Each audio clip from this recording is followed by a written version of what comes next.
देखिएगा, हमारा जो चैप्टर है जो newly introduce in our to 2022 syllabus,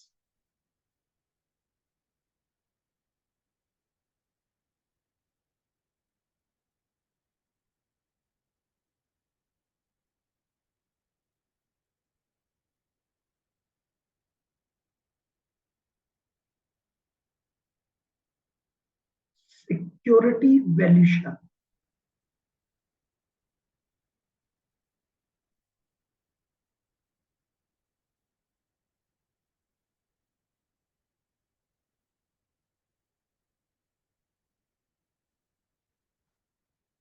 ठीक है, हमारा चैप्टर का जो नाम है दैट इज सिक्योरिटी वैल्यूशन, या valuation of various securities issued by an entity.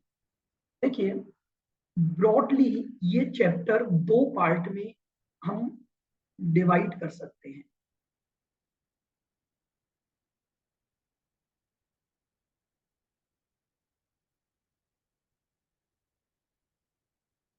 देखिए, मान के चलिए, चूंकि ये न्यूली इंट्रोड्यूस चैप्टर है, तो 100% एग्जाम में इसका 8 से 10 नंबर का वेटेज रहेगा आपका।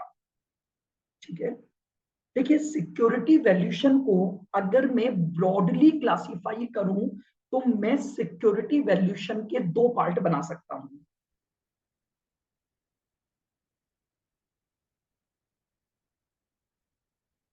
पार्ट ए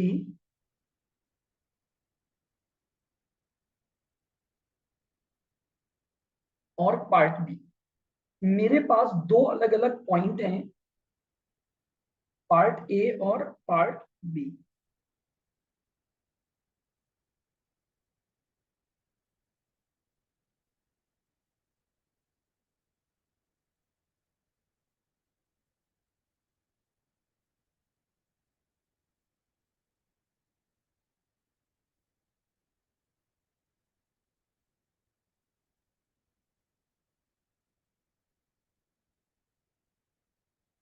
पार्ट ए में मैं बात करूंगा, जो भी हमारी फिक्स्ड इनकम सिक्योरिटीज हैं, तो फिक्स्ड इनकम सिक्योरिटीज में मेरे पास आ गया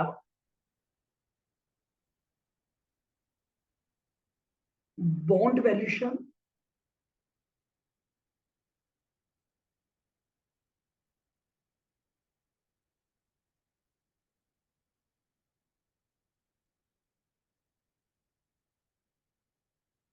डिवेंचर्स वैल्यूशन,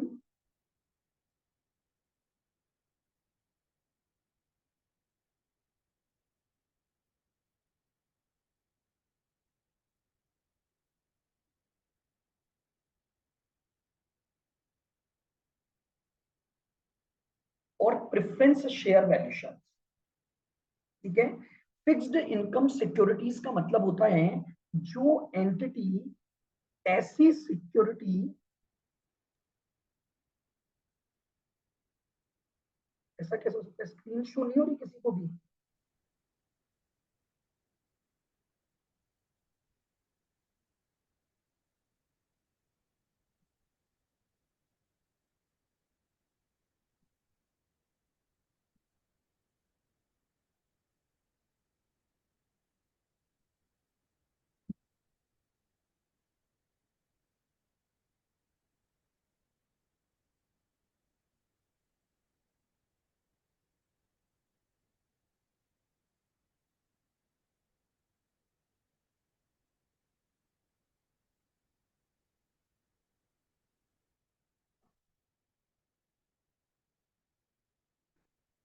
हाँ, तो देखिएगा, फिक्स्ड इनकम सिक्योरिटी का मतलब है एक एंटिटी के द्वारा इशू की गई ऐसी सिक्योरिटीज जिनके ऊपर आपको क्या मिलेगा, एक फिक्स्ड इनकम जनरेट होगी।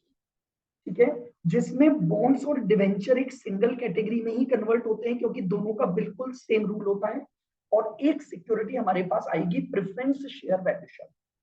और पार्ट बी में हम बात करेंगे वेरिएबल इनकम सिक्योरिटी।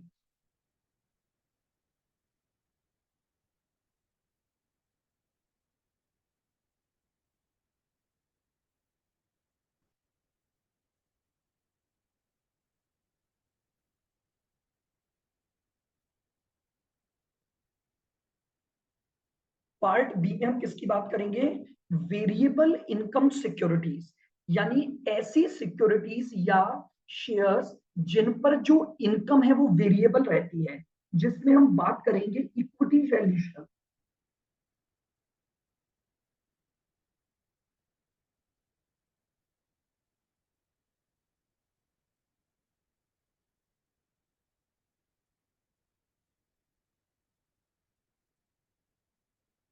बताइए, क्लियर है मेरा पॉइंट? सिक्योरिटी वैल्यूएशन को हम दो हिस्सों में बांट के पढ़ेंगे। एक, हम वैल्यूएशन सीखेंगे ऐसी सिक्योरिटी का जिनके ऊपर एक फिक्स्ड इनकम का पेमेंट होता है, और फिर हम सीखेंगे एक ऐसी सिक्योरिटी का वैल्यूएशन जिसके ऊपर वेरिएबल इनकम का पेमेंट होता है। तो इस पूरे टॉपिक को हम बात करेंगे आराम से, सिक्योरिटी एनालिसिस या सिक्योरिटी वैल्यूएशन। इसी को हम एक और नाम भी देते हैं, security analysis.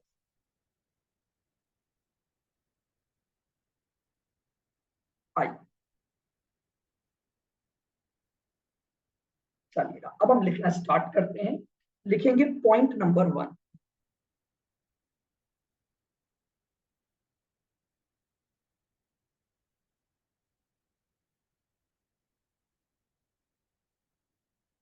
A company can issue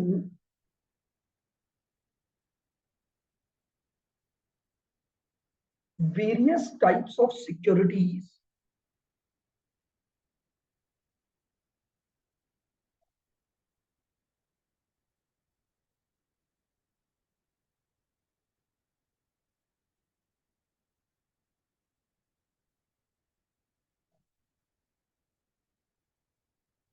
a company can issue various types of securities for arrangement of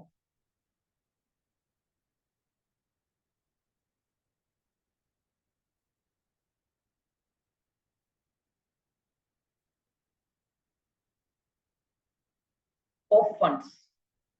ठीक है, फंड्स को अरेंज करने के लिए हम कई तरह की सिक्योरिटीज क्या कर सकते हैं? इशू कर सकते हैं।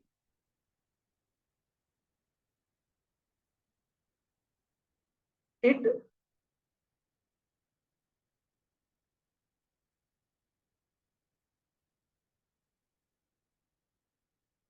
इंक्लूड्स ए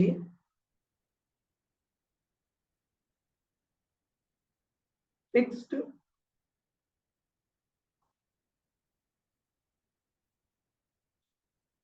इनकम सिक्योरिटीज। पहला हम क्या बात कर रहे हैं? Fixed income security.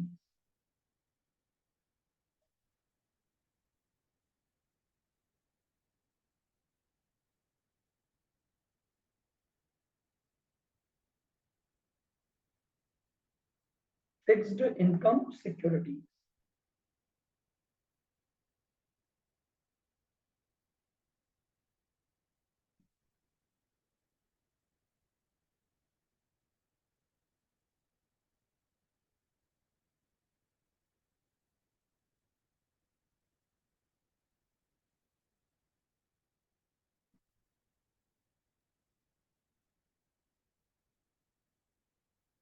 और बी हमारे पास हो गया वेरिएबल इनकम सिक्योरिटी, यानी एक कंपनी जब फंड को अरेंज करने की बात करती है तो फंड को अरेंज करते समय दो तरह की सिक्योरिटीज इशू करके आप फंड अरेंज कर सकते हो।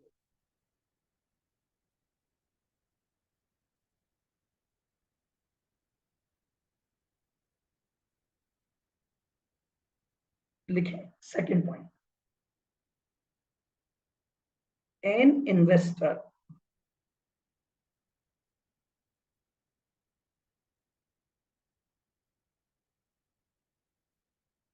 who wants to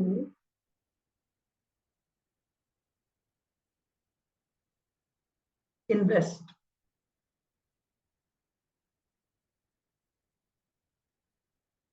in any security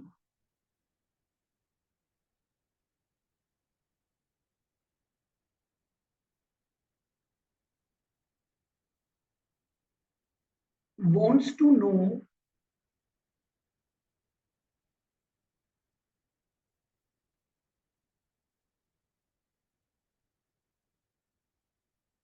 the price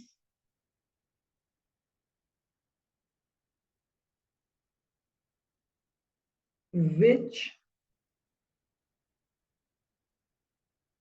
investor is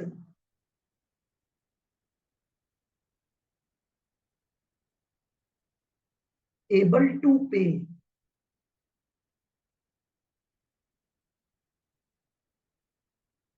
for such security.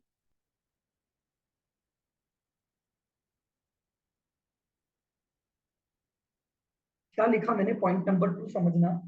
अब अगर मान लीजिए कोई भी इन्वेस्टर कंपनी की सिक्योरिटी में इन्वेस्टमेंट करना चाहता है, भले ही वो बॉन्ड खरीदना चाहता है, भले ही वो डिवेंचर खरीदना चाहता है, तो वो उसका वैल्यूशन करवाएगा, यानी वैल्यूशन करेगा ये जानने के लिए कि यार उस सिक्योरिटी के लिए मैं क्या प्राइस देने को एबल हूं। देखिए क्या होता है, एक बहुत सिंपल सा कॉन्सेप्ट होता है।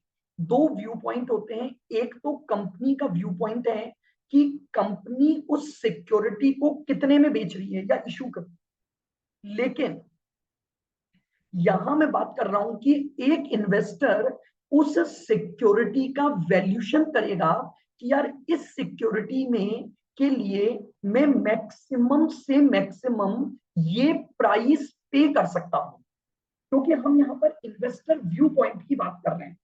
तो इन्वेस्टर ये जानना चाहता है कि यार मैं इस पर्टिकुलर सिक्योरिटी को खरीदने के लिए क्या मैक्सिमम प्राइस पे करने में एबल हूं, पर इन्वेस्टर ये जानना चाहता है। लिखें point number 3,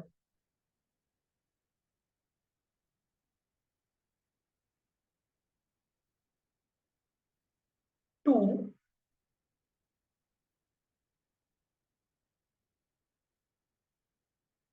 find out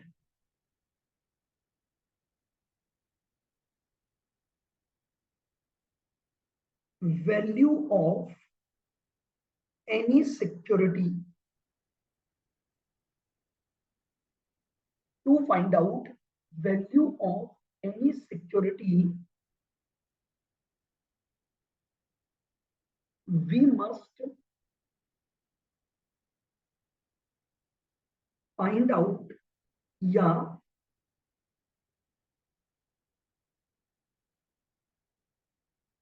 identify two factors. अगर मुझे किसी भी सिक्योरिटी का वैल्यूशन करना है, तो वैल्यूशन करने के लिए मुझे केवल और केवल दो फैक्टर्स पर ध्यान देना है। अगर मैं वो दो फैक्टर्स प्रॉपरली आइडेंटिफाई कर लूंगा, तो मैं क्या कर सकता हूं, मैं उस सिक्योरिटी का वैल्यूशन कर सकता हूं।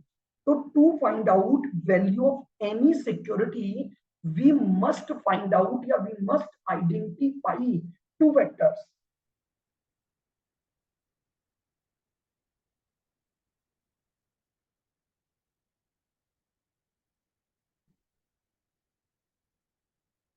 फैक्टर 1,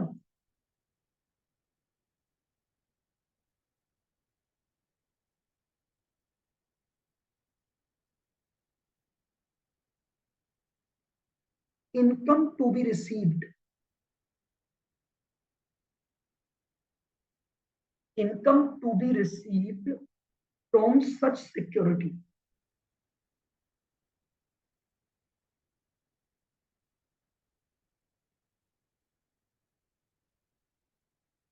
जिस सिक्योरिटी में मैं इन्वेस्टमेंट करने की बात कर रहा हूं, तो अगर मैं उसमें पैसा इन्वेस्ट कर देता हूं, तो मुझे उस सिक्योरिटी के इन्वेस्टमेंट से क्या इनकम फ्यूचर में रिसीव होगी, मुझे सबसे पहले वो ढूंढना है।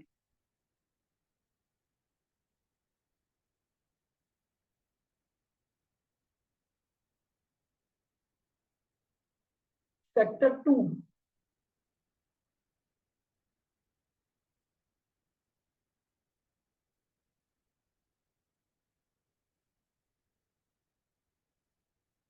an appropriate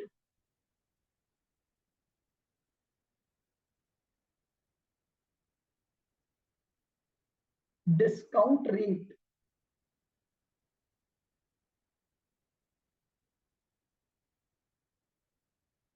to calculate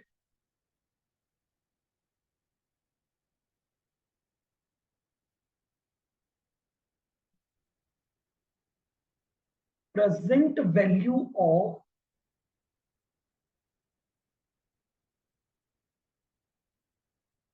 future cash flows।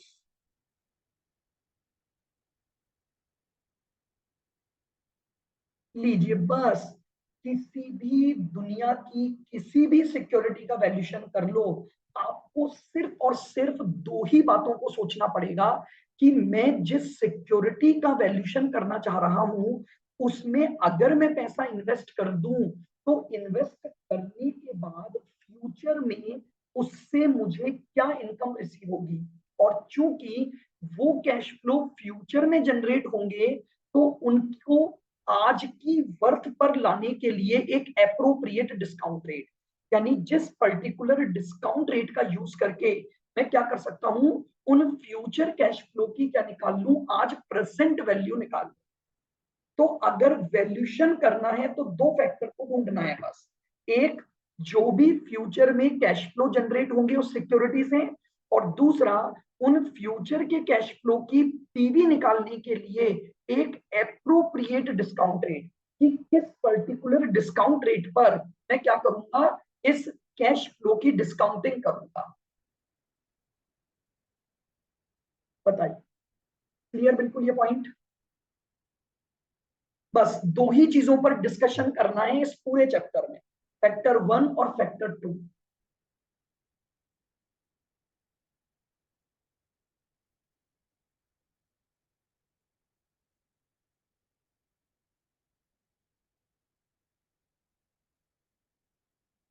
आइए, point number 4,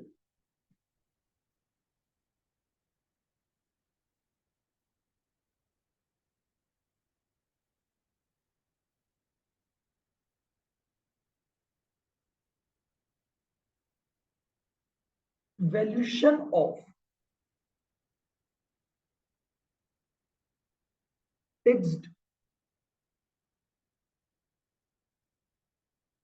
income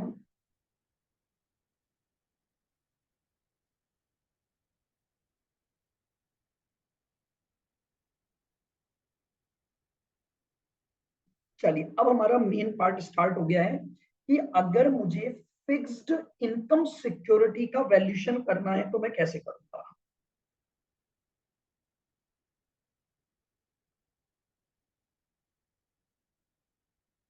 valuation of fixed income security,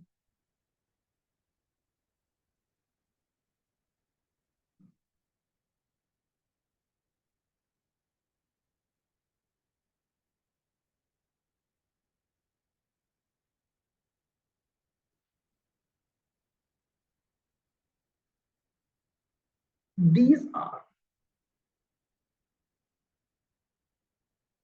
those securities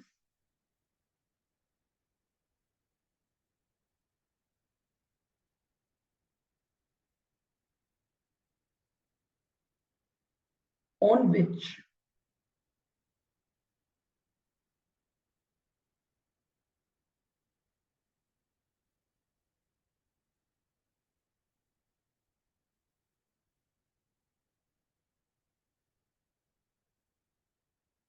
a fixed income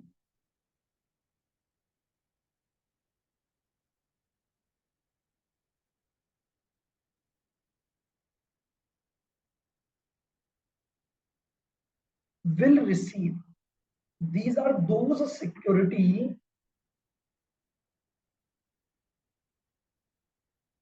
on which a fixed income will receive to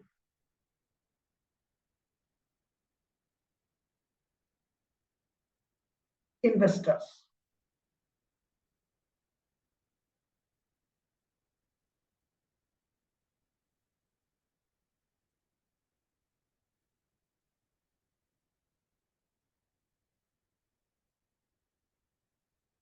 over the life of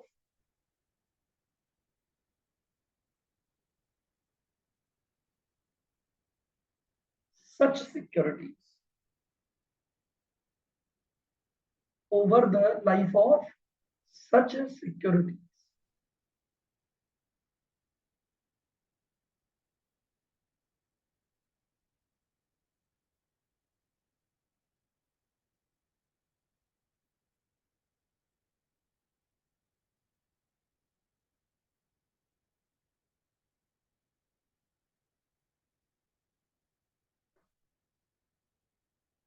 ठीक है, ये वो securities होती हैं जिन पर investor को over the period क्या मिलेगा,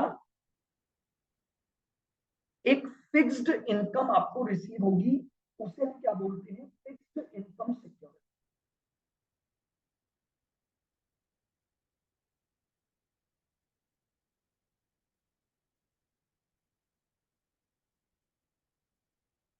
for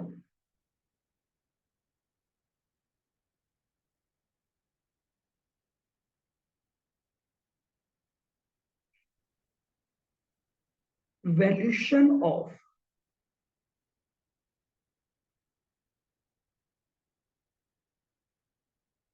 for valuation of such securities,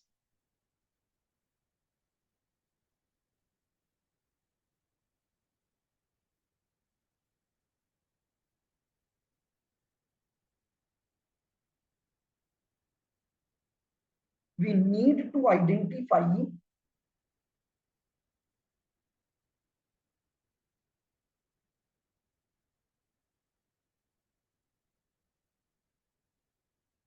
all possible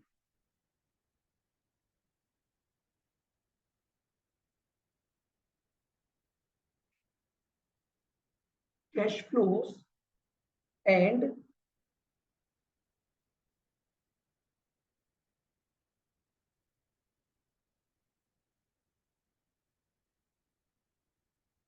an appropriate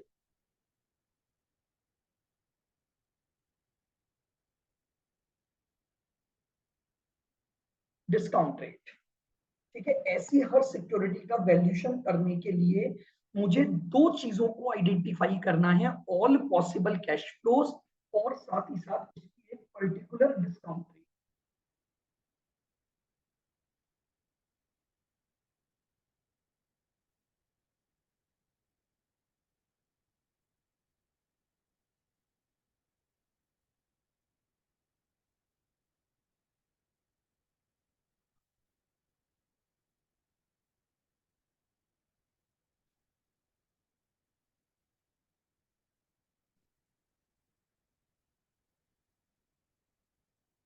fixed income securities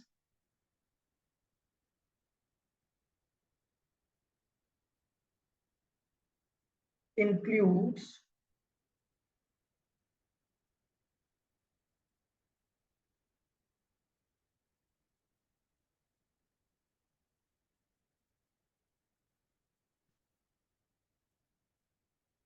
bonds oblique debentures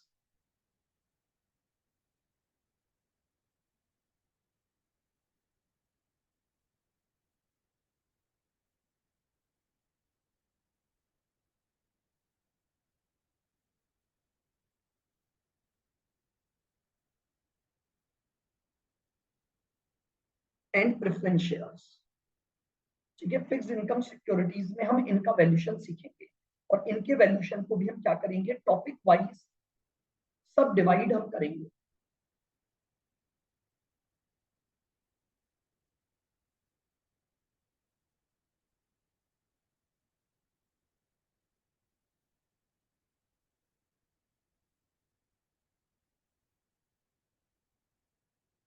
rules,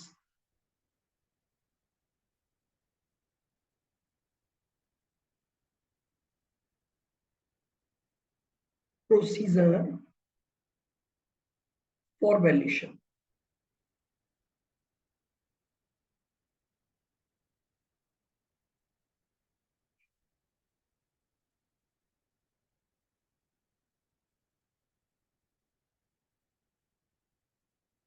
चलिए अब हम एक एक हिस्से का क्या करना सीखेंगे, वैल्यूशन करना सीखेंगे।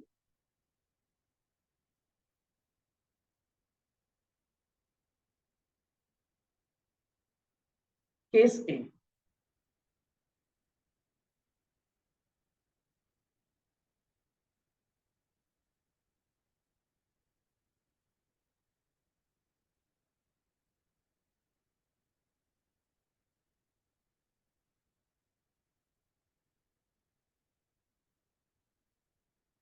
वैल्यूशन ऑफ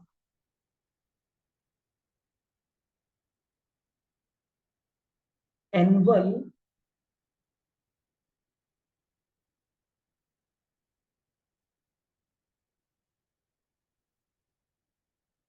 कूपन पेइंग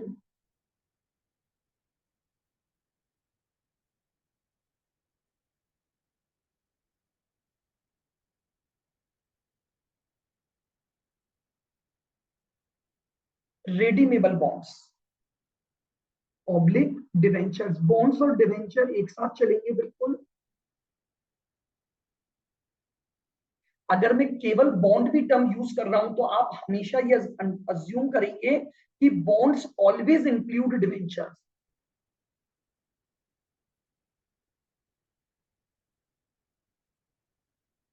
ठीक है ना, मैं बार बार दोनों टर्म्स नहीं लिखूंगा, मैं बात करूंगा केवल बॉन्ड्स वर्ड यूज कर रहा हूं तो bond always include debenture.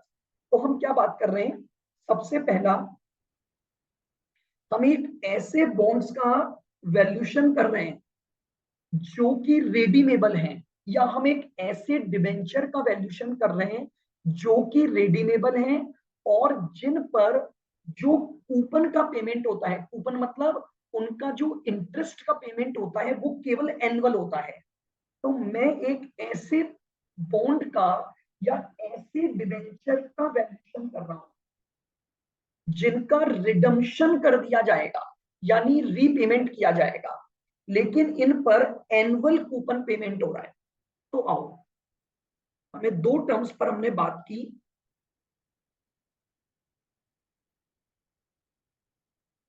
Annual coupon पे,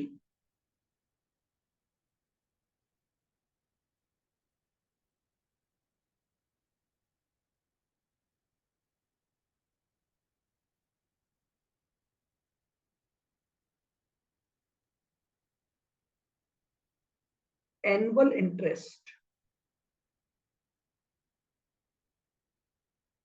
over the period.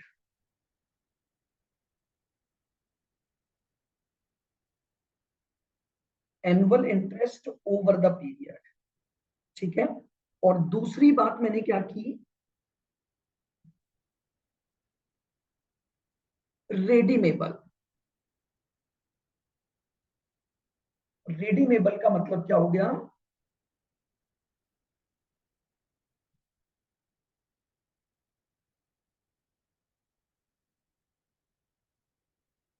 Repayment after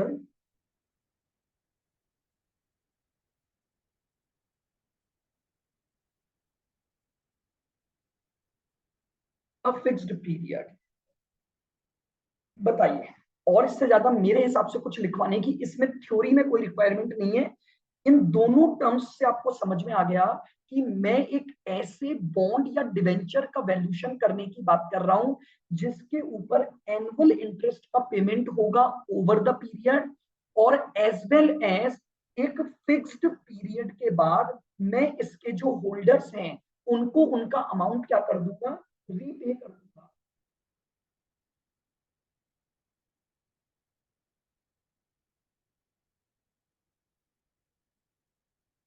यानी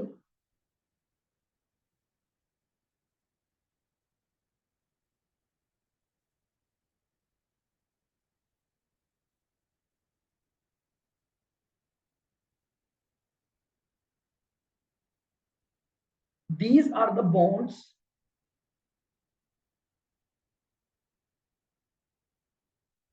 on which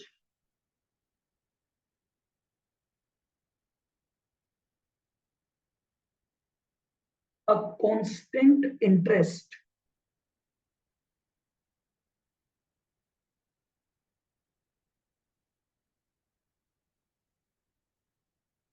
is to be received.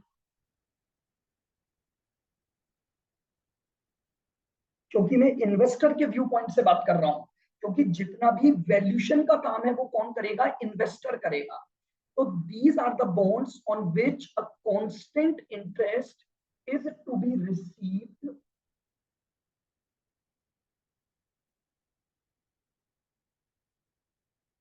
Per annum.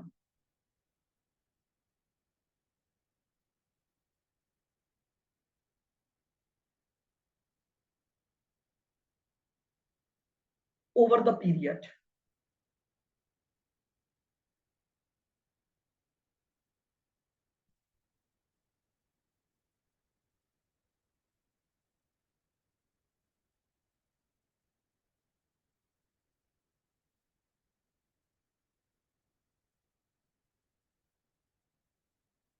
And redemption value oblique maturity value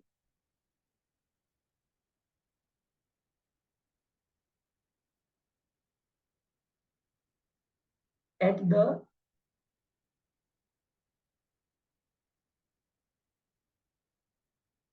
and of life of bond.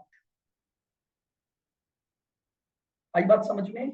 ये वो bond होंगे जिन पर आपको हर साल, क्योंकि हम बात कर रहे हैं एनुअल कूपन पेइंग, तो आपको हर साल क्या मिलेगा, उस पर एक इंटरेस्ट रिसीव होगा।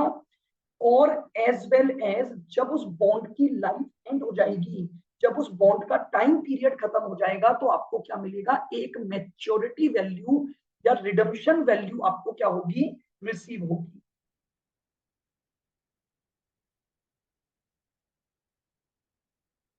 फॉर्मूला लिखे।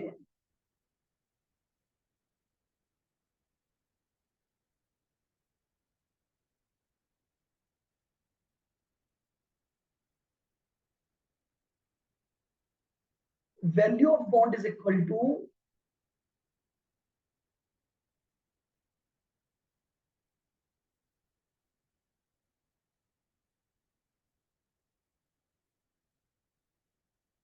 present value of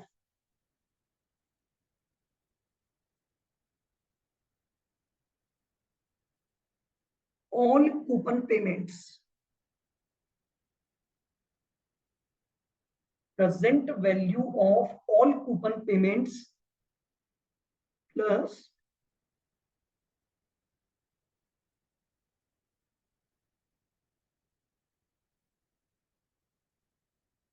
present value of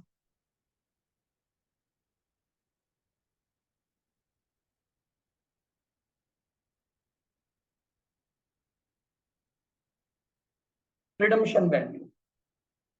मैंने आपको ऊपर पहले ही बता दिया, मैंने आपको ऊपर एक पॉइंट लिखवाया था, केवल दो फैक्टर चाहिए वैल्यूएशन के लिए मुझे।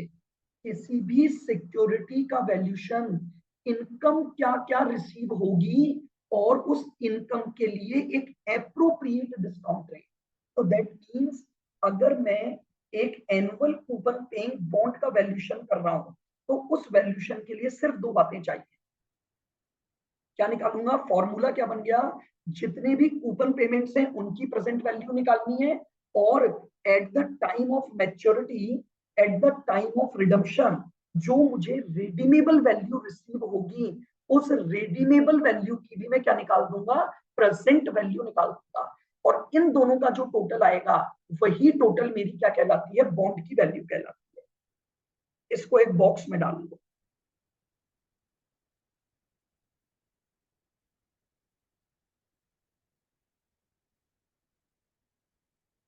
बहुत बेसिक सा कॉन्सेप्ट है। देखो, मुझे अगर किसी भी असेट का वैल्यूएशन करना है ना, सिक्योरिटीज मेरे लिए तो असेट ही है, तो असेट के वैल्यूएशन का पूरी दुनिया में एक ही रूल है कि आपको उस असेट से या उस सिक्योरिटी से जनरेट होने वाले कैश फ्लो ढूंढने हैं, उनकी पीवी निकालो, और बस उस प्रेजेंट वैल्यू का जो टोटल होगा, वही उस असेट की या सिक्योरिटी की क्या मानी जाएगी, वैल्यू मानी जाएगी।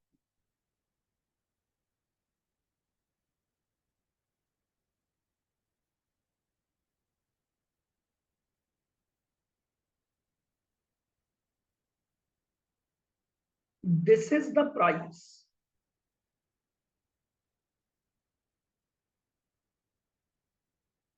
An investor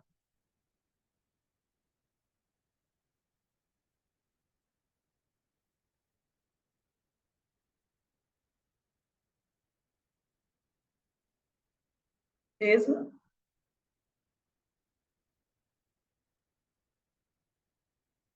ready to pay, या this is the maximum price लिखो, this is the maximum price an investor is ready to पे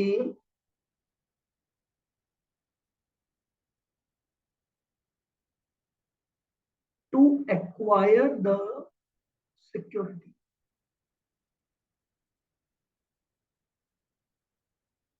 इसी प्राइस को मैक्सिमम प्राइस बोला जाता है। द रीजन, ये उस बॉन्ड की वर्थ आई, प्रेजेंट वर्थ। फ्यूचर में जो कुछ भी मिलेगा ये उसकी प्रेजेंट वर्थ है। तो आज अगर मान लो कंपनी मुझसे इससे ज्यादा पैसा मांग रही है, तो क्या मैं इस सिक्योरिटी को खरीदूंगा? मतलब आप ऐसे समझो, फ्यूचर में कंपनी जो कुछ मुझे देगी उसकी जब मैंने आज की वर्थ निकाली तो वो आई 80 रुपए। कंपनी फ्यूचर में जो कुछ भी मुझे देगी उसकी आज की वर्थ क्या आई? 80 रुपए। और कंपनी बोल रही है कि आज हम ये बॉन्ड इशू कर रहे हैं 110 पर। अब बताओ, मैं आज 180 दूंगा और वर्थ मुझे कितनी मिलेगी? केवल 80 रुपए।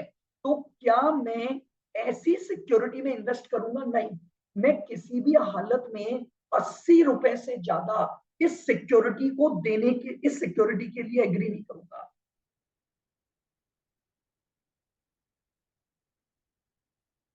बोलो, क्लियर है यहाँ तक?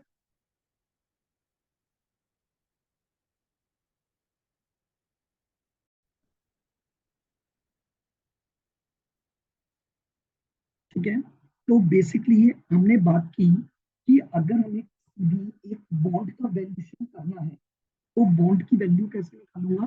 Present value of all coupon payments plus present value of redemption value. ठीक है, this is the maximum price an investor is ready to pay to acquire the security.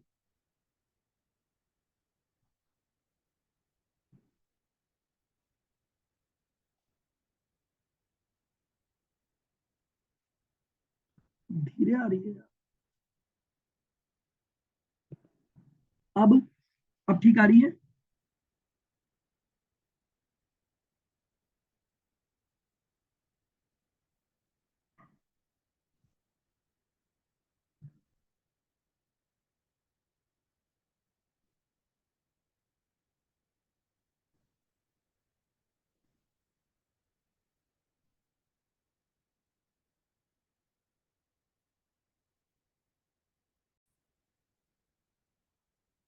चलिए,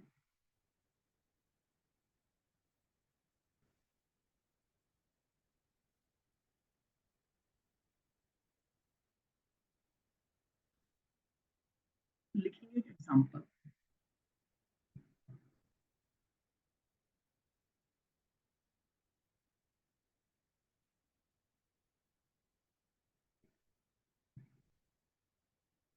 आपको दिया हुआ है face value of bond.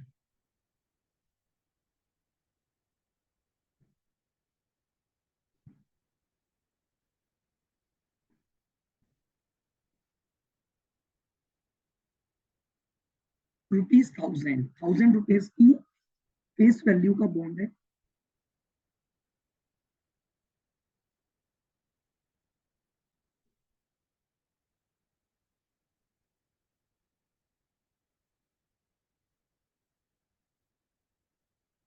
Coupon payment आपको दे रखा है 12% per annum.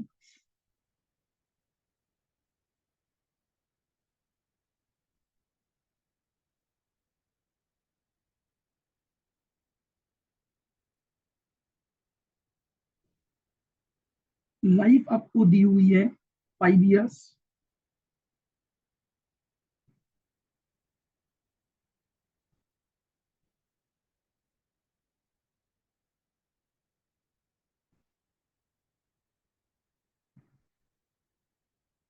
Redemption value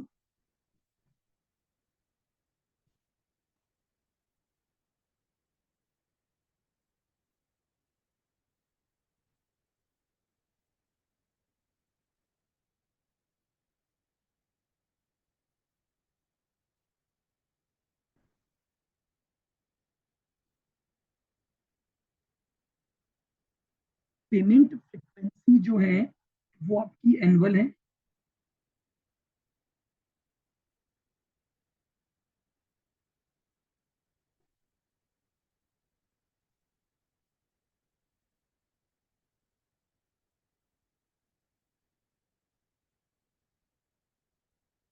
discount rate आपको दे रखी है 15%।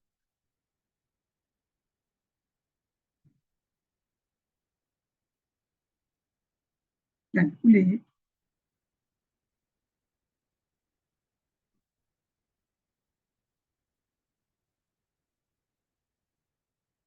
Value of bond. आपको बॉन्ड की क्या निकालनी है, वैल्यू निकालनी है।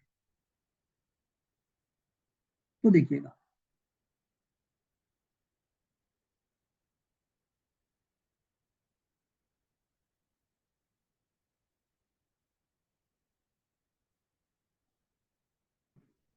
वैल्यू का फॉर्मूला क्या लगेगा जो आपको मैंने लिखवाया,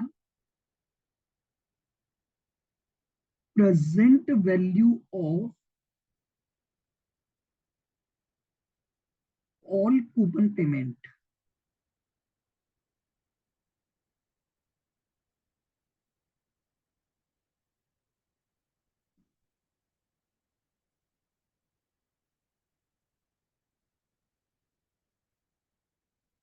प्लस प्रेजेंट वैल्यू ऑफ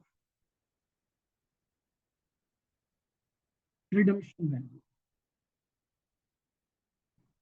चलिए,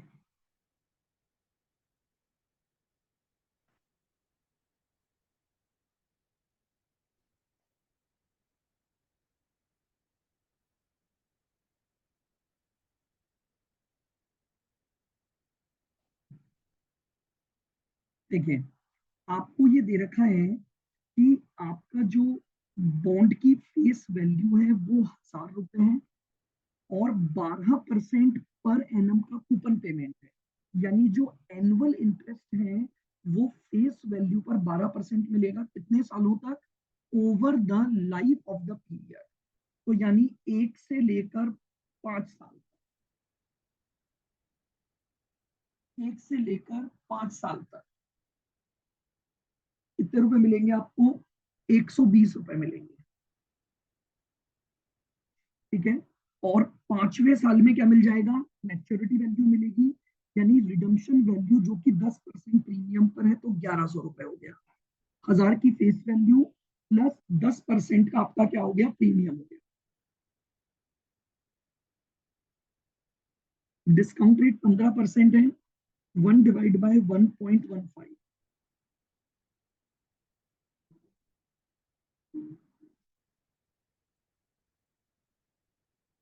3.352।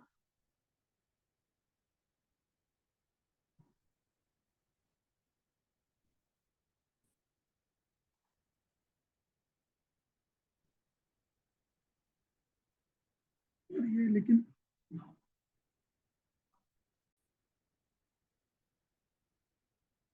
तो चलिए, अब हमारे पास 5 सालों का क्यूमुलेटिव पीवी फैक्टर कितना आ गया, 3.352। और 5th ईयर का फैक्टर कितना है,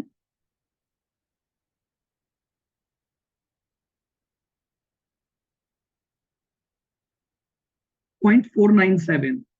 वैल्यू निकाल लो, 120 × 3.352, ये आ गया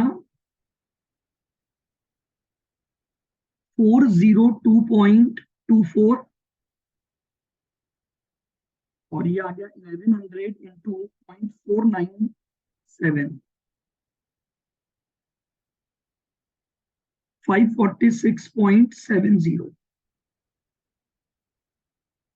402.24 प्लस 546.7,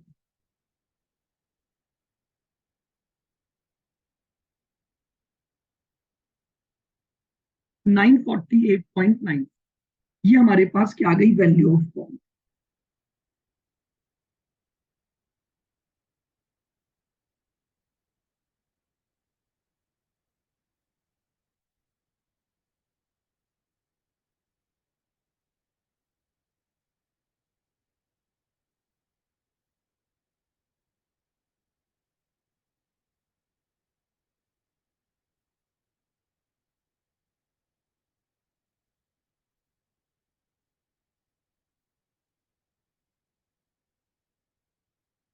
नेक्स्ट एग्जांपल लिखेंगे, face value of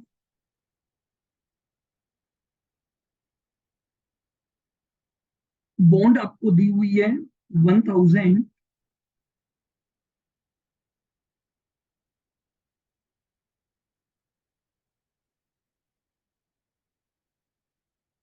coupon rate आपको दी हुई है 10%,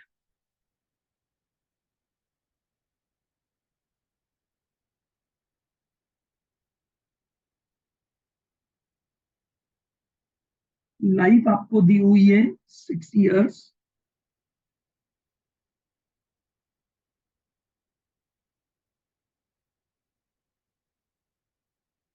पेमेंट एनुअल है,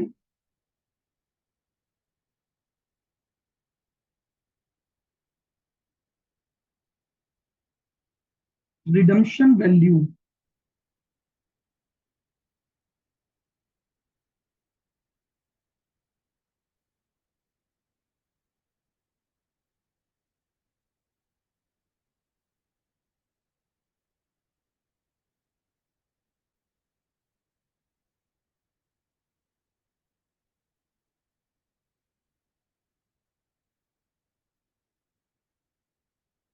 50% तो पेमेंट आप कब कर रहे हो, Y3 पर कर रहे हो, जो कि 10% प्रीमियम पर होगा,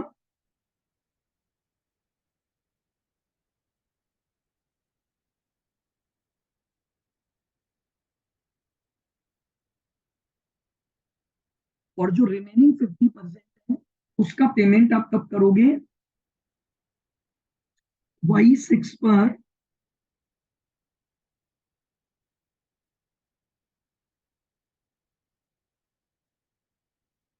जो कि 15% प्रीमियम होगा।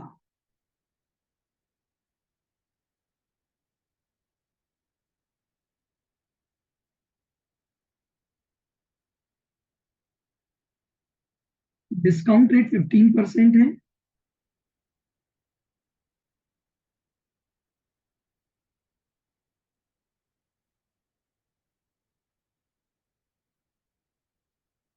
कैलकुलेट वैल्यू ऑफ बॉन्ड, आपको बॉन्ड का वैल्यूएशन करना है।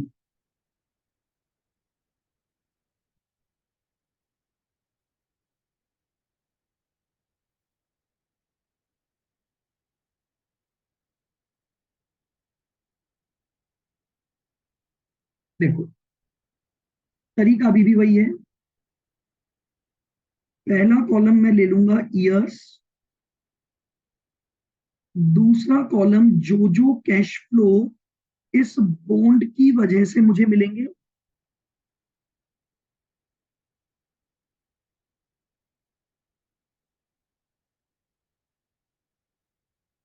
प्रेजेंट वैल्यू फैक्टर्स और पीवी। तो देखो सबसे पहले मुझे 1 से लेकर 3 साल तक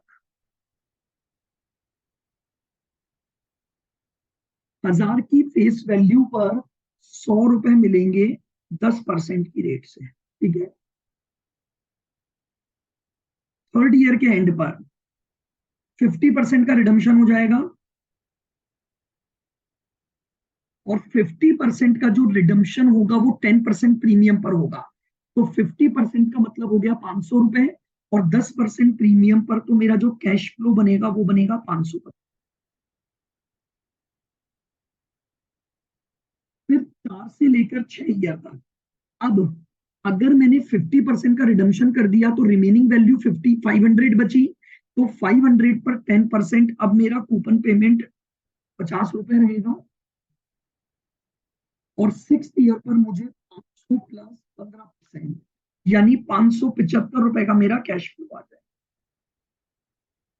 बताओ, क्लियर? बिल्कुल, ये सारे कैश फ्लो आ गए। अब डिस्काउंट रेट दे रखी है 15, 1 डिवाइड बाय 1.15,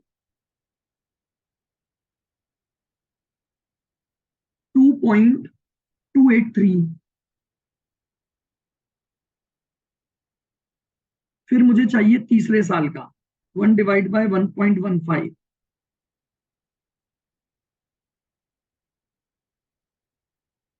0.658। अब मुझे चाहिए चौथे से छठे साल का,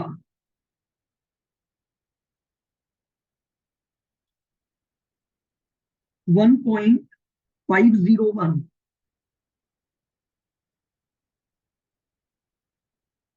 और फिर मुझे चाहिए छठे साल का, 1 डिवाइड बाय 1.15,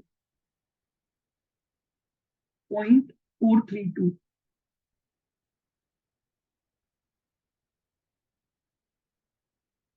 2.283 इंटू 100, 228.30, 550 इंटू 0.658,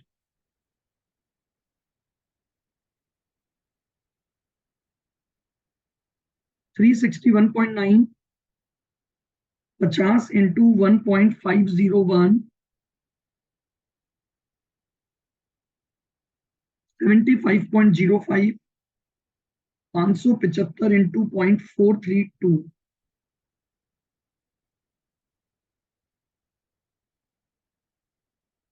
अब इसका टोटल कर लो।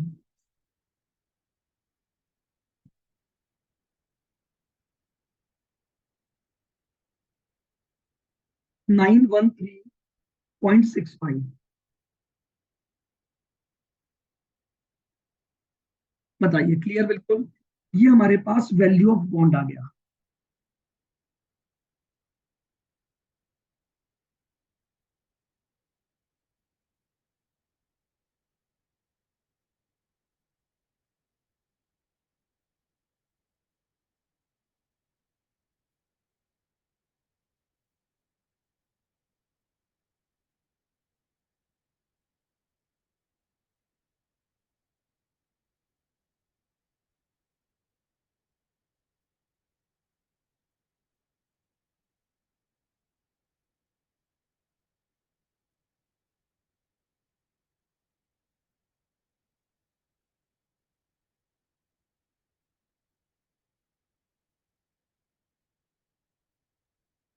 देखिए example,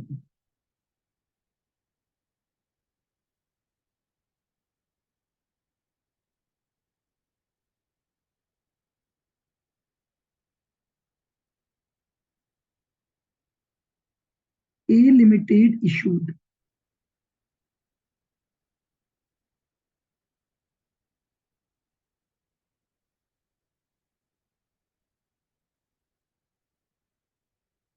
bond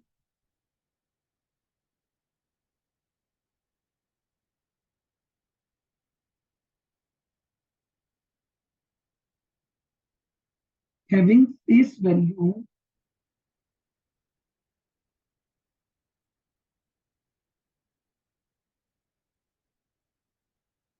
of rupees 1000,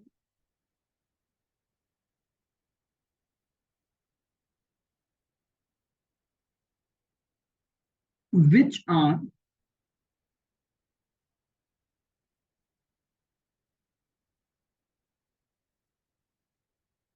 redeemable at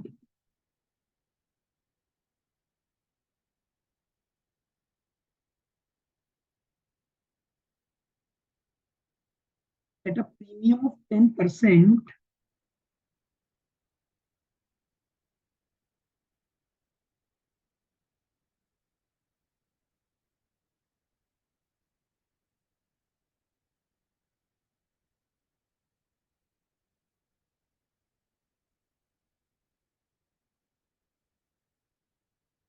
at the end of 8th year।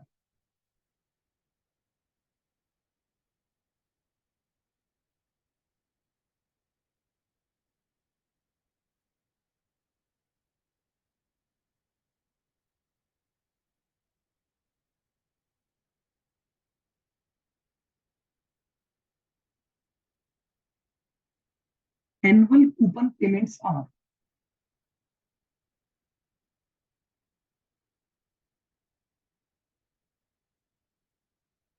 Year 1 से लेकर 3 तक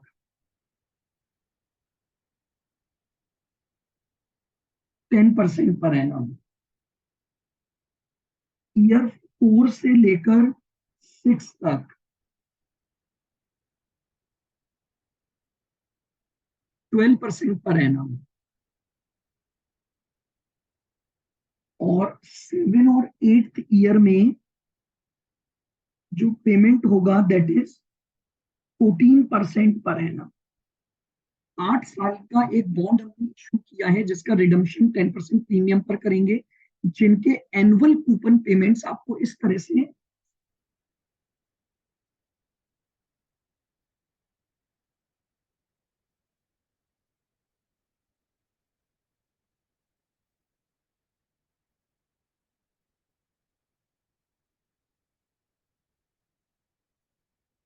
डिस्काउंट रेट आपको दे रखी है 16%।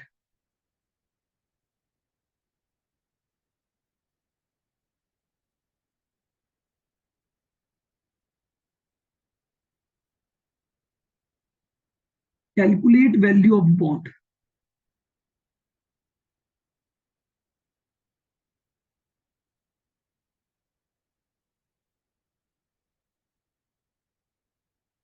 हाँ,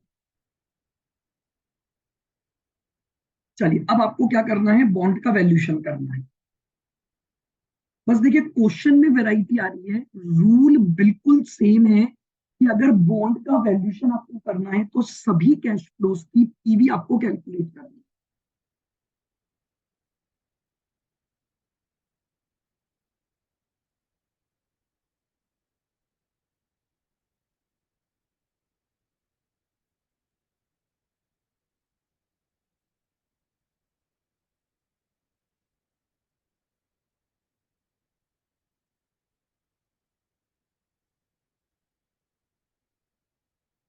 year, cash flow, present value factor और पीवी। 1 से लेकर पहले 3 साल आप, आपके लिए जो डिस्काउंट रेट, सॉरी जो कूपन रेट है वो 10% है, तो 1000 पर 10% यानी आपको 100 रुपए मिलेंगे। फिर 4 से लेकर 6 साल तक के लिए आपकी कूपन रेट 12% हो गई, तो आपको 120 रुपए मिलेंगे। और फिर 7वें और 8वें साल में रेट हो गई आपकी 14%, तो आपको 140 रुपए मिलेंगे। देन 8th ईयर में आपकी रिडम्पशन वैल्यू आ जाएगी, तो 8th ईयर में आपकी जो रिडम्पशन वैल्यू है वो 10% प्रीमियम पर है, तो यानी 1100 रुपए का कैश फ्लो आपको यहाँ पर जनरेट होगा। ये आपके पास सारे क्या आ गए, इस बॉन्ड से मिलने वाली कैश फ्लो आ गई। 16% पर हमें डिस्काउंटिंग करनी है।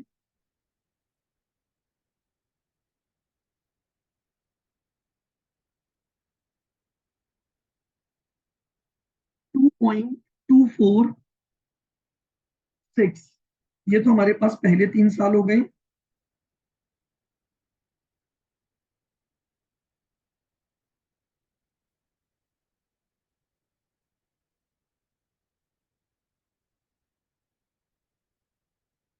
1.439,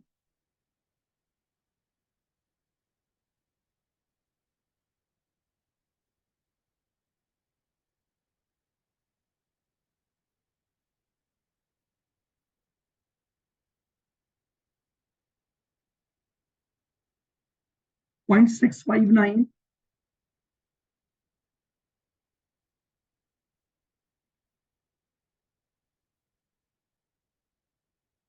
305, 2.246 इंटू 100,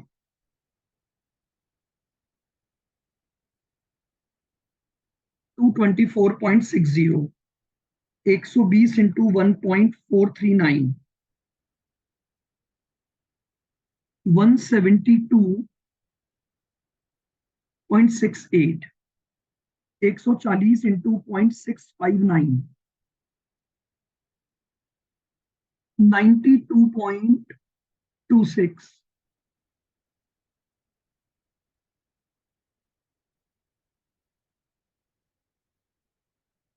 335.50, 224.6 plus 172.68 plus 92.26 plus 335.5, 825.04।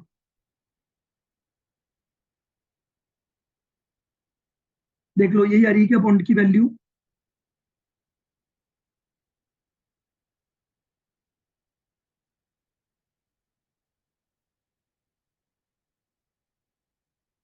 बताइए, क्लियर है बिल्कुल? इस तरह से हमारे पास बॉन्ड, रिडीमेबल बॉन्ड की बातें आती हैं।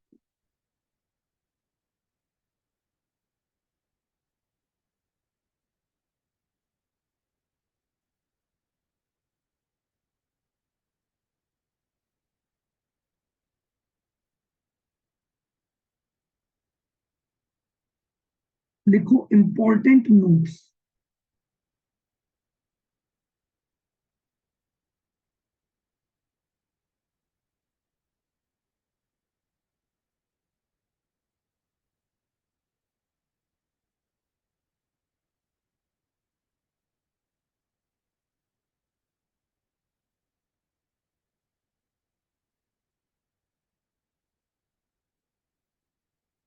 देखिए note number 1,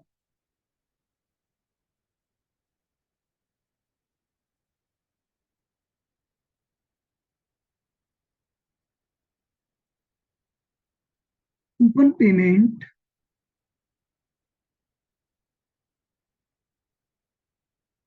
oblique interest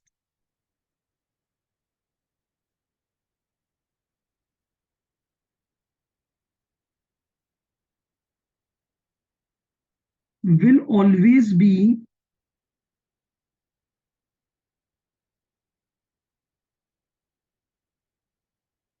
calculated on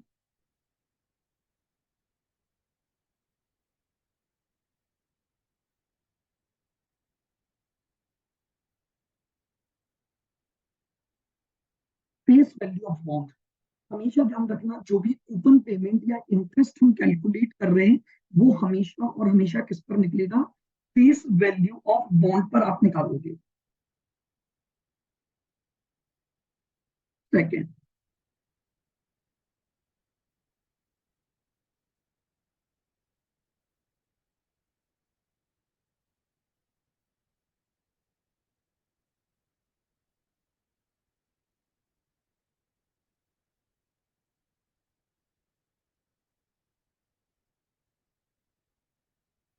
if face value of bonds oblique debentures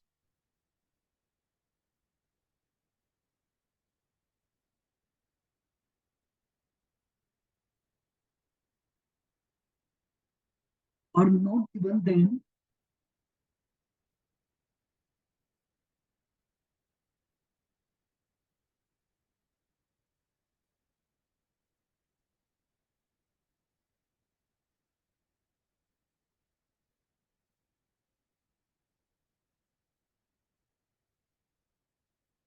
assume as ₹100 और ₹1000। अगर बॉन्ड या डिवेंचर की आपको फेस वैल्यू नहीं दी हुई है तो हम हमेशा अज्यूम करेंगे या तो ₹100 या 1000।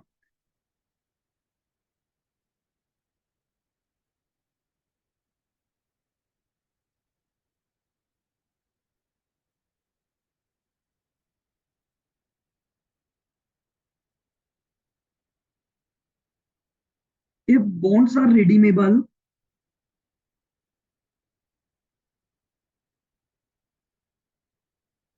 but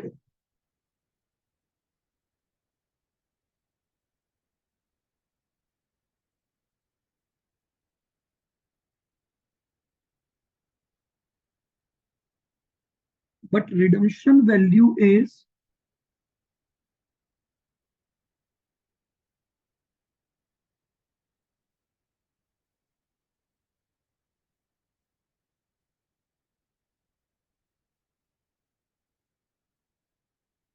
then redemption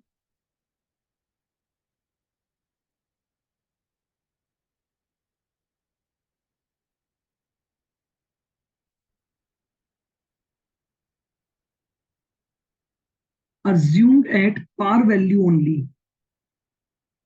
अगर आपको रिडम्पशन की कोई प्राइस नहीं दी गई है तो हम हमेशा ये अज्यूम करेंगे कि जो रिडम्पशन हो रहा है वो किसके ऊपर हो रहा है, पार वैल्यू के ऊपर हो रहा है।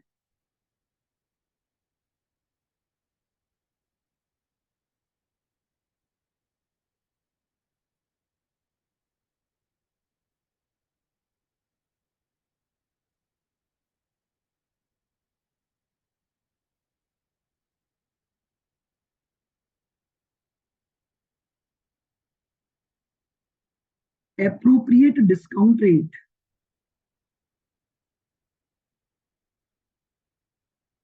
will be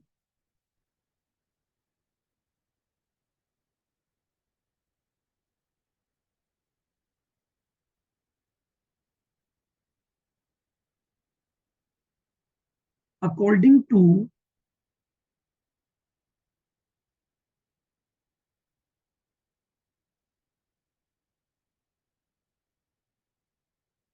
following preference order। देखिए अभी तो मैं आपको क्वेश्चन में डिस्काउंट रेट लिख लिख के दे रहा हूँ। एग्जाम के क्वेश्चन में एक प्रेफरेंस ऑर्डर होता है, आप उस ऑर्डर को चेक करोगे, अगर पहले ऑर्डर की डिस्काउंट रेट मिल गई तो वही ले लोगे, क्योंकि कई बार एग्जाम के क्वेश्चन में आपको एक से ज्यादा डिस्काउंट रेट की इंफॉर्मेशन होगी।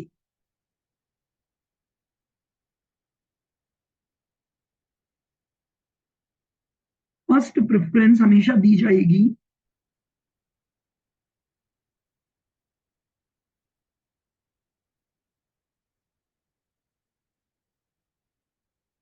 जो एप्रोप्रिएट डिस्काउंट रेट है ना, वो एक पर्टिकुलर प्रेफरेंस ऑर्डर में चलेगी।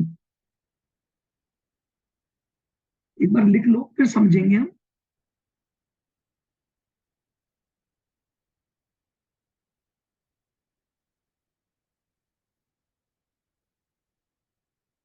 Investors required rate of return,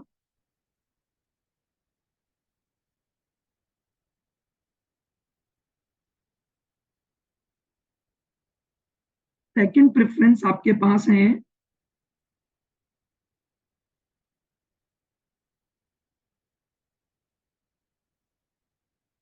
market rate of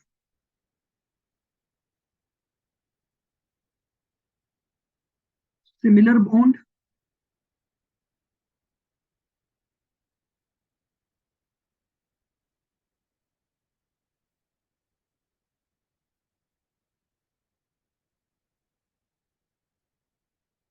YTM of bond,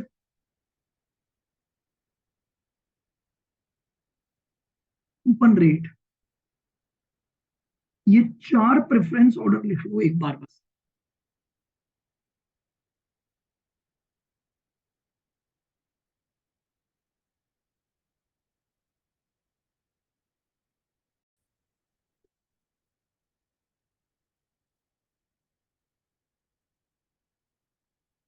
बिल्कुल, वैल्यू ऑफ बॉन्ड का मतलब देखो यही तो लिखवाया मैंने ऊपर, मैक्सिमम प्राइस रेडी टू पे। ऑलरेडी मैंने लिखवा दिया कि आज अगर आप बॉन्ड खरीदने जा रहे हो तो बॉन्ड के लिए मैक्सिमम आप क्या दोगे, यही उसकी प्राइस होती है। देखो, this is the maximum price an investor is ready to pay to acquire the security. यानी अगर बॉन्ड इससे महंगा मिलेगा तो आप नहीं लोगे, क्योंकि ये बॉन्ड की वर्थ है। समझो आप जब पैसा इन्वेस्ट करोगे तो बॉन्ड से अल्टीमेटली केवल ये कमाओगे। जैसे मान लो बॉन्ड की वैल्यू आ रही है 948 रुपए 94 पैसा, तो यानी अगर आप बॉन्ड को 5 साल तक होल्ड करके रखोगे तो फ्यूचर में जो कुछ भी कमाओगे ये उसकी प्रेजेंट वर्थ है। यानी इससे ज्यादा वर्थ आपको नहीं मिलेगी, तो आप इससे ज्यादा प्राइस तो कैसे दे दोगे उसको खरीदने के लिए। तो this will be known as maximum price. आइए, अब मैं बात कर रहा था डिस्काउंट रेट के ऊपर। देखिए अभी तक आपने जो भी एग्जांपल किए उसमें मैंने आपको डिस्काउंट रेट गिवन थी। अब मैं ये बोल रहा हूं कि कई बार क्वेश्चन में डिस्काउंट रेट डायरेक्टली ना होकर कई सारी रेट्स के फॉर्मेट में होगी, तो डिस्काउंट रेट का सिलेक्शन इस पर्टिकुलर प्रेफरेंस ऑर्डर में किया जाता है। प्रेफरेंस ऑर्डर,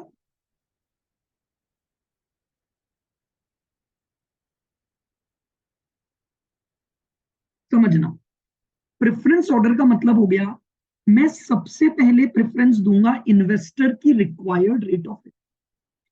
अगर मुझे क्वेश्चन में इन्वेस्टर की रिक्वायर्ड रेट ऑफ रिटर्न मिल गई तो डिस्काउंटिंग उसी पर होगी, फिर मैं किसी भी और रेट को डिस्काउंट रेट नहीं मान सकता।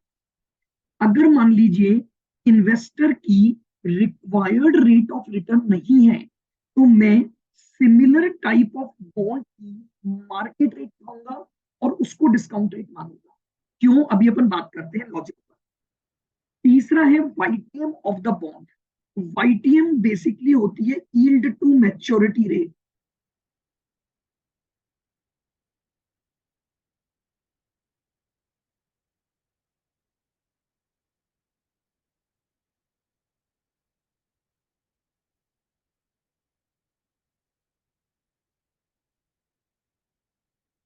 वाईटीएम ऑफ द बॉन्ड, ठीक है। यील्ड टू मैच्योरिटी क्या होती है, ये मैं आपको जब वाईटीएम का टॉपिक पढ़ाऊंगा तब और डिटेल में डिस्कस करूंगा। एंड द लास्ट वन, अगर आपको तीनों में से कुछ भी अवेलेबल नहीं है तो कूपन रेट।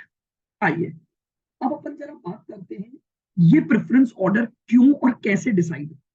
देखो, देखिए,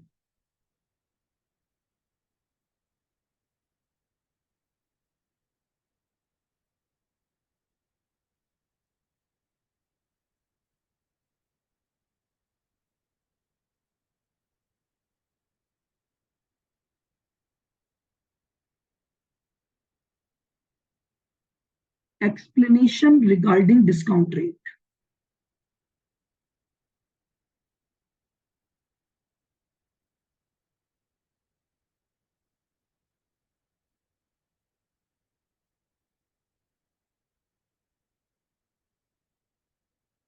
एक्सप्लेनेशन रिगार्डिंग डिस्काउंट रेट, देखो,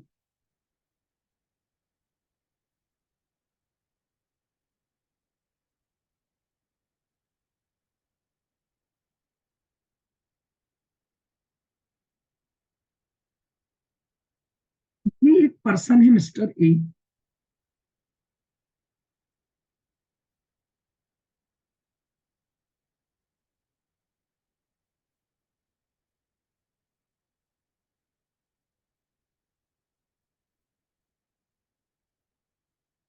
और ये है एक्स लिमिटेड। बिल्कुल धीरे धीरे और आराम से समझना। अब मिस्टर ए इस कंपनी के बॉन्ड में इन्वेस्टमेंट करना चाहता है,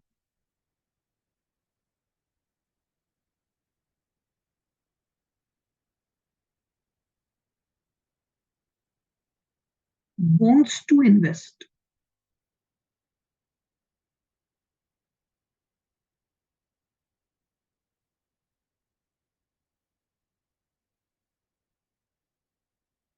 अब मुझे एक सिंपल सी बात बताओ, आप जब भी ये बॉन्ड को छोड़ दो, नॉर्मल सोचो, अगर आपके पास कुछ भी सेविंग्स हैं या कुछ मनी है, आप सबसे पहले पहला थॉट प्रोसेस यही तो लाते हो कि यार इस पैसे को मैं ऐसी जगह पर लगाऊं कि यार एटलीस्ट मुझे उस पर इतनी रिटर्न तो मिल जाए। बताओ, क्या ऐसा सोचते हो क्या? कभी भी किसी भी पर्सन के पास अगर कोई भी सरप्लस मनी है तो उसकी जो पहली सोच है ना, वो यही होती है कि यार कम से कम इस पैसे पर मुझे इतनी रिटर्न तो मिलनी चाहिए, और अगर ये कंपनी मुझे वो रिटर्न जनरेट करके देने में एबल है तो मैं इसका बॉन्ड खरीद लूंगा। बोलो, क्या आप मानते हो कोई भी इन्वेस्टर सबसे पहला थॉट प्रोसेस अपनी मनी को लेकर यही लाता है कि यार एटलीस्ट इतनी रिटर्न तो मिलनी चाहिए तभी मैं पैसा लगाऊंगा, वरना तो पैसा मेरे बैंक में पड़ा है, एफडी पे पड़ा है, मैं क्यों बॉन्ड में लगाऊं, मैं क्यों डिवेंचर खरीदूं एटलीस्ट मुझे इतना पैसा तो मिलना चाहिए। बताओ, क्या मेरी बात से सहमत हो? इसे बोला जाता है investors required rate of return. इसी रेट को क्या बोला जाता है? Investors required rate of return. और बॉन्ड वैल्यूशन ये बोलता है, जब एक इन्वेस्टर अपनी रिक्वायर्ड रिटर्न बता देता है, तो मान के चलो वो बॉन्ड में पैसा तभी लगाएगा जब एटलीस्ट उसे उस रेट से तो रिटर्न मिल जाए। तो अब मुझे फ्यूचर में जो कैश फ्लो मिलेंगे, मैं उसकी डिस्काउंटिंग उसी रेट पर करके देखूंगा कि यार क्या मुझे एग्जैक्टली उतना कंपाउंडिंग इम्पैक्ट मिलेगा या नहीं मिलेगा। इसलिए जो पहली प्रेफरेंस दी जाती है वो हमेशा इन्वेस्टर की रेट ऑफ रिटर्न होती है। इन्वेस्टर ने बोला, यार मुझे आप फ्यूचर में जो 10 रुपए कमा कर दे रहे हो या 100 रुपए कमा कर दे रहे हो, उसमें मुझे एटलीस्ट 15% की रिटर्न मिलनी चाहिए। मेरी जो फ्यूचर वैल्यूज हैं वो 15% की रिटर्न पर बेस्ड होनी चाहिए। तो बहुत सीधी सी बात है, मैं तभी पैसा इन्वेस्ट करूंगा या मैं उस बॉन्ड के खरीदने का डिसीजन तभी लूंगा जब वो बॉन्ड मुझे 15% की रिटर्न दे। तो इसलिए मैं उसकी मैक्सिमम प्राइस निकालने के लिए डिस्काउंटिंग भी 15 पर करके देता। तो पहली प्रेफरेंस हमेशा इन्वेस्टर की रिक्वायर्ड रिटर्न को दी जाती है। वही मेरा सबसे बेस्ट तरीका होता है। आओ अब जरा अपन एक और पॉइंट सोचते हैं।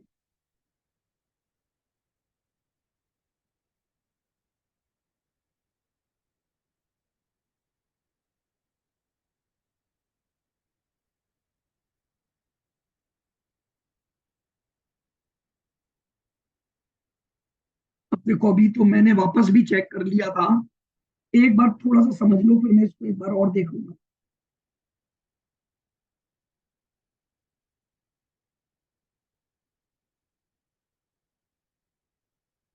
मेरे पास अभी है नहीं ना।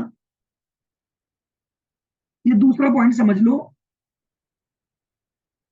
एक बार फिर, चाहे यार शाम को सही थी तो अभी क्यों गड़बड़ हो गई। आओ देखो, सुनो, ये तो मेरा मैंने बात की पहले पॉइंट। सेकंड पॉइंट पर बात।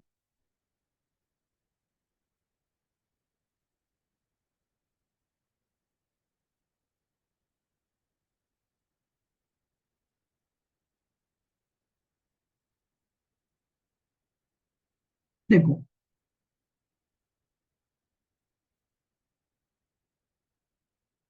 अगेन पॉइंट वही है, mister A wants to invest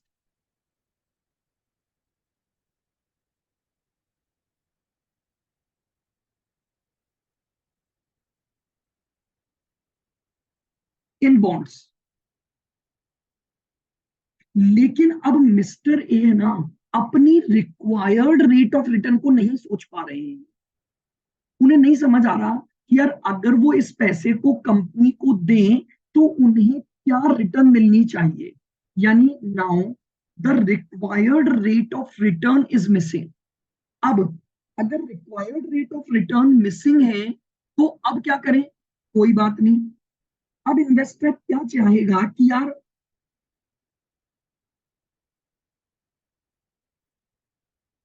ध्यान से सुनना बिल्कुल,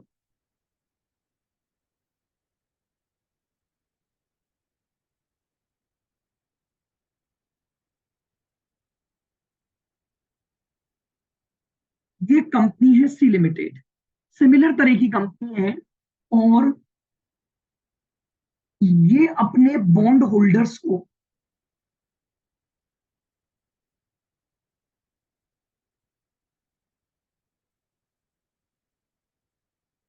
12% रिटर्न दे रही है।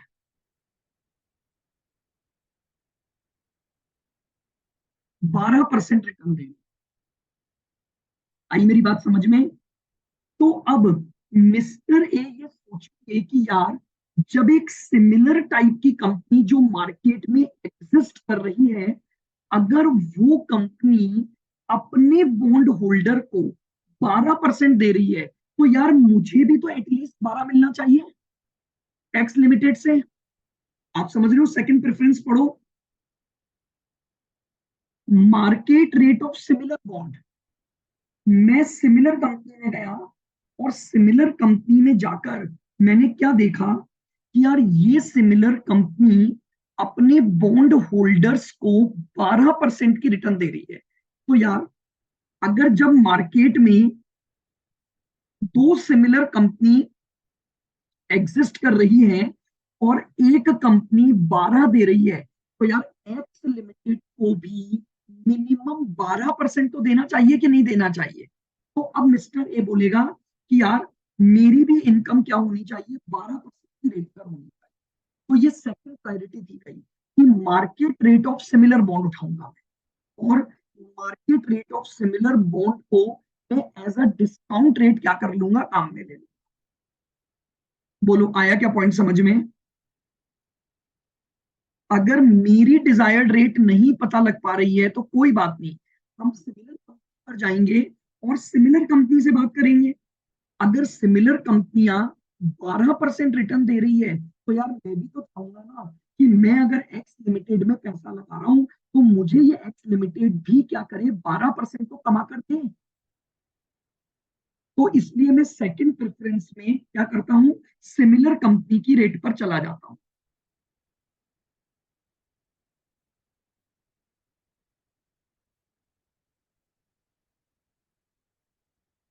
तीसरा,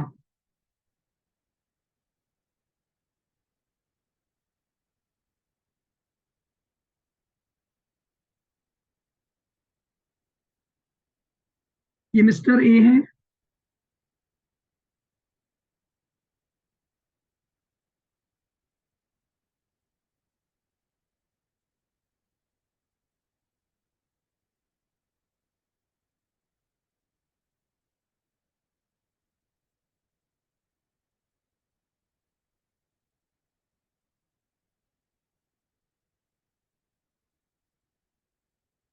सेम का है?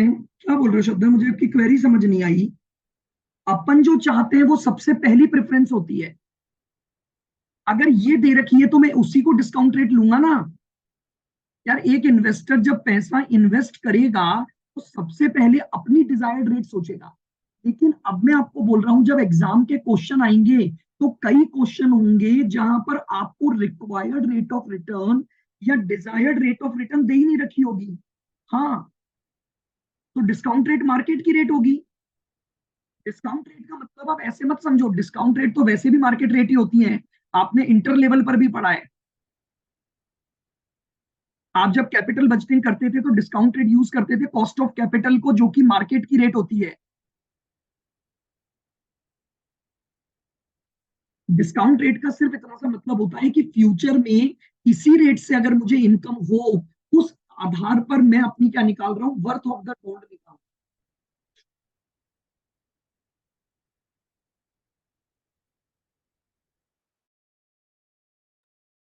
हाँ जी।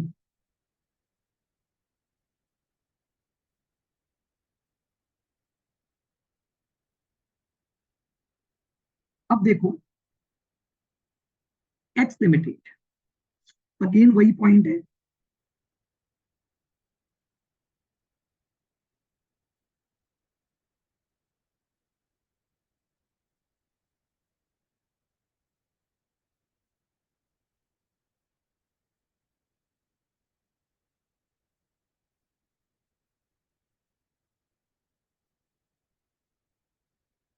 Wants to invest in bonds, bonds में इन्वेस्ट करना है। अब दोनों ही नहीं है, ना तो इन्वेस्टर की रिक्वायर्ड रेट है, ना कोई सिमिलर कंपनी अवेलेबल है। अब दोनों ही अवेलेबल नहीं है, तो मैं अब क्या करूं? भाई आंसर निकालना है तो प्रेजेंट वैल्यू तो निकालनी पड़ेगी, और प्रेजेंट वैल्यू निकालने के लिए डिस्काउंट रेट चाहिए। प्रॉब्लम ये, डिजायर्ड रेट भी पता नहीं है। प्रॉब्लम ये, सिमिलर कंपनी अवेलेबल नहीं है। अब क्या करूं? कोई बात नहीं, अब मैं क्या करूंगा, इस कंपनी के बॉन्ड की आईआरआर निकालूंगा।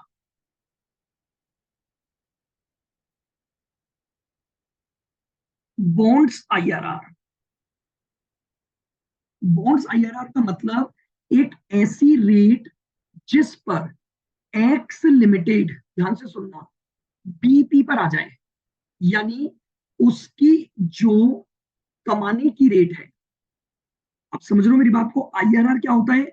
जहां पर इनफ्लो और आउटफ्लो बराबर हो जाए, और बॉन्ड की इस आईआरआर को ही हम बोलते हैं YTM, yield to maturity rate. मुझे एक बात बताओ, सिंपल सी बात सोचना, एक एक्स लिमिटेड ऐसा कोई पेमेंट तो नहीं करना चाहेगी ना जिससे कि इसके आउटफ्लो तो बढ़ जाए और इसको इनफ्लो कम मिले। भाई मैक्सिमम से मैक्सिमम की अगर मैं बात करूं तो आप आईआरआर पे काम कर सकते हो। या मैं मिस्टर ए की बात करूं, सुनना, मिस्टर ए क्या बोलेगा, यार मुझे कमा करके नहीं दे रहे हो, मुझे यील्ड रेट नहीं पता लग रही है, मार्केट रेट नहीं पता लग रही है, लेकिन यार एटलीस्ट इतना रेट ऑफ रिटर्न तो दो कि मैंने तुम्हें जो दिया वो मेरा आउटफ्लो रहा, और तुम मुझे फ्यूचर में जो दोगे उसकी प्रेजेंट वैल्यू एटलीस्ट आउटफ्लो के बराबर तो आ जाए। मुझे फायदा नहीं मिलेगा कोई बात नहीं, लेकिन यार नुकसान तो नहीं होना चाहिए ना मुझे। मान लो मैं आपको आज 90 रुपए दे रहा हूं, तो यार एटलीस्ट फ्यूचर में आप जो भी मुझे दोगे उसकी पीवी 90 के बराबर तो होनी चाहिए। क्या मेरी लाइन समझ आ रही है? फिर सुनना, एक इन्वेस्टर मिनिमम से मिनिमम क्या सोचेगा? इन्वेस्टर ये बोलेगा कि यार मैंने तुम्हें आज 90 दिए, अब अगर तुम मुझे 90 से कम लौटाओगे तो मैं तुम्हें 90 क्यों दूंगा? तो इसलिए इन्वेस्टर ये बोलता है यार एटलीस्ट मुझे आईआरआर तो कमा कर दो। यानी आईआरआर का मतलब हो गया कि जितना मेरा कैश आउटफ्लो हो रहा है, PV of inflow, PV of inflow क्या होनी चाहिए? एटलीस्ट उतनी तो आनी चाहिए। उसे हम बोलते हैं उस बॉन्ड की आईआरआर। और आईआरआर को ही मैं क्या बोलता हूं? वाईटीएम, यानी यील्ड टू मैच्योरिटी रेट। ये बेसिकली बॉन्ड की आईआरआर ही होती है। तो इसलिए इन्वेस्टर ये चाहेगा कि यार एटलीस्ट मुझे आईआरआर की कमाई तो होनी चाहिए। तो the third priority of the discount rate is IRR of the bond. बोलो क्या मेरी बात से सहमत हो? पॉइंट समझ आ रहा है कि यार कम से कम आईआरआर तो कमाओगे ना आप, जिससे आपके आउटफ्लो, सॉरी, जिससे आपके पीवी ऑफ इनफ्लो आउटफ्लो के बराबर हो जाए। यानी एटलीस्ट आपने जितनी पूंजी लगाई एज एन इन्वेस्टर, आपने जो पैसा इन्वेस्ट किया वो तो आपको रिटर्न हो गया ना, आपको नुकसान नहीं हुआ। मिनिमम से मिनिमम ये तो हो गया। कमाई नहीं हो रही है कोई बात नहीं, लेकिन यार एटलीस्ट जितना पैसा मैंने लगाया मुझे उतनी वर्थ तो मिलनी चाहिए। तो इसीलिए तीसरी रेट जो हम लेते हैं वो क्या लेते हैं? बॉन्ड की आईआरआर, यानी जिसको हम बोलते हैं YTM, yield to maturity.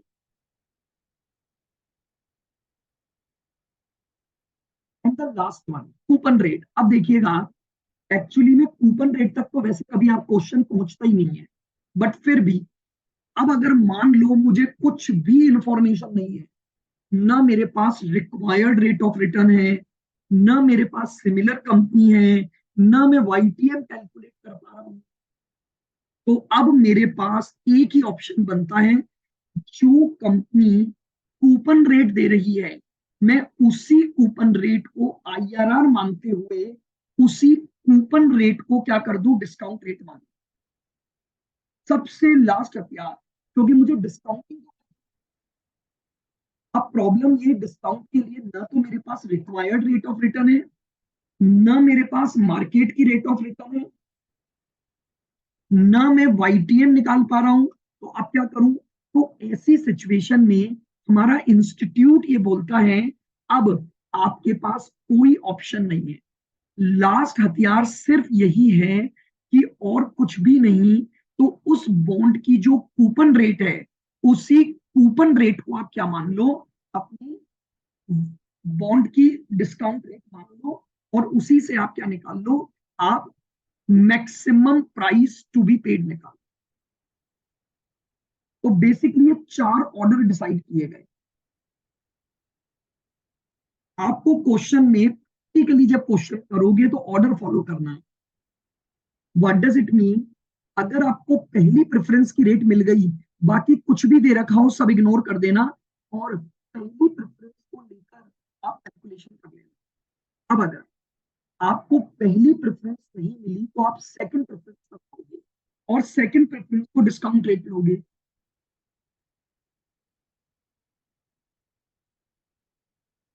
Shraddha, third का मैं तब करवाऊंगा ना जब वाईटीएम निकालना सिखाऊंगा।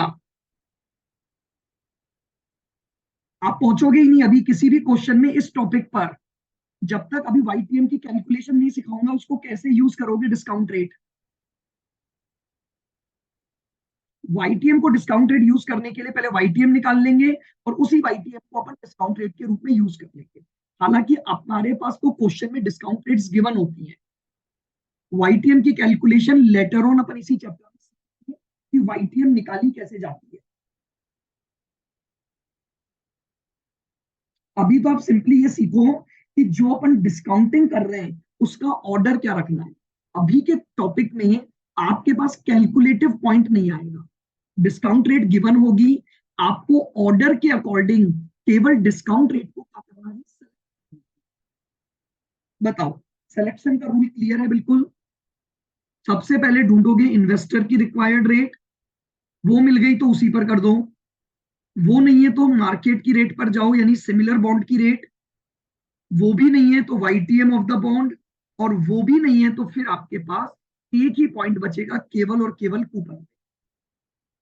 और फिर आप उसी कूपन रेट का यूज करके क्या करोगे, डिस्काउंटिंग।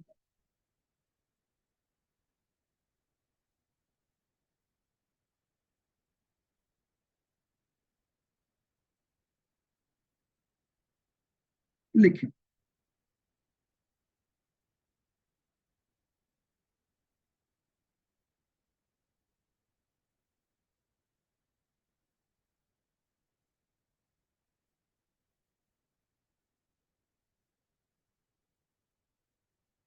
एक,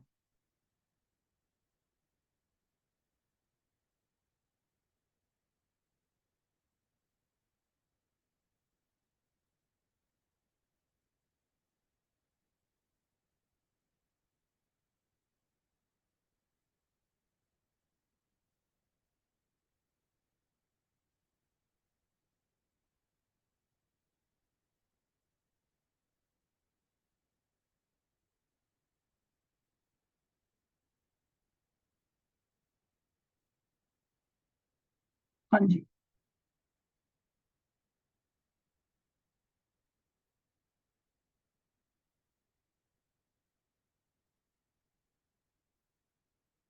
एक नोट और डाल दें।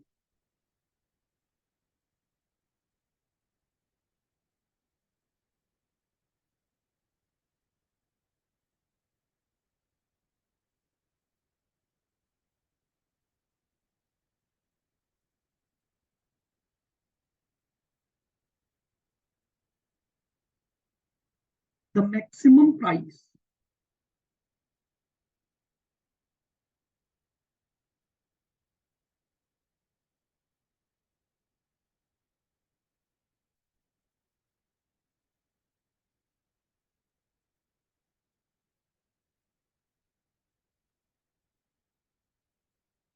Investor ready to pay oblique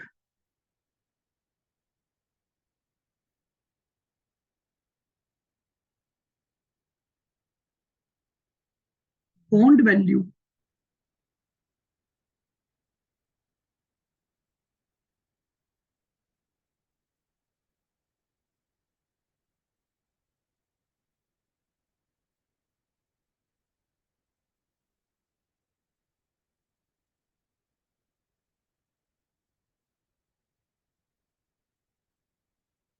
is also known as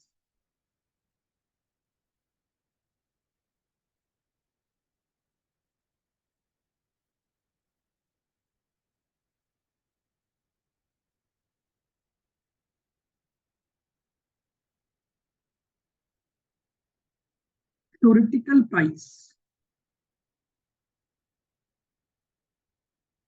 oblique straight value.